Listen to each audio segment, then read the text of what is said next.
Well, are boys financially smarter than girls? Seems that parents think so, but is that correct or just a self-fulfilling bias? MarketWatch's Catey Hill joins us to discuss. Catey, it's always a pleasure with you here. Thank you.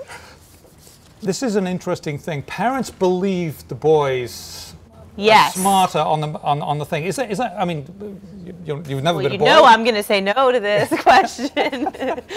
But is it a self-fulfilling bias though? Do the parents say, "Hey, you're good at this," and that encourage them to become good, or what? Well, it certainly from this study gives them more confidence. So boys, by a huge margin, feel more confident with money than do girls. And parents are treating them differently, so that's exactly what you would expect to happen. There isn't really long-term evidence that they're actually better with money, so I'll point that out. But it does show that they are much more confident with money. So is that something that parents should think hard about and say, look, if you want your daughters to be confident in money and learn to do all the things like budgeting and investing and saving, then they should be saying, hey Catey, hey little Catey, you're really good at this. Oh, 1,000%. They should be doing that, Mom and Dad.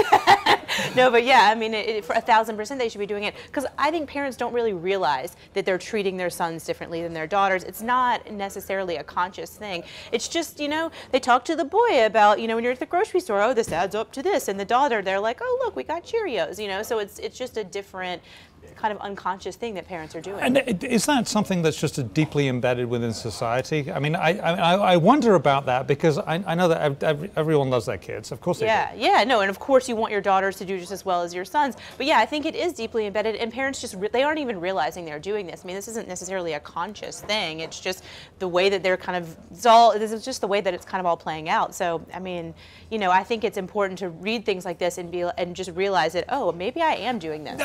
Very quickly, we got about 30 seconds. I know plenty of couples where the woman is the person who looks after all the money, regardless of everything else. So it's clearly not filtering through to the household later in life. Yeah, no, women do kind of do the day-to-day expenses, but often men are doing the investing still in the household, so it's often split like that, unfortunately. Okay, thank you very much. Thank you. Catey Hill of MarketWatch.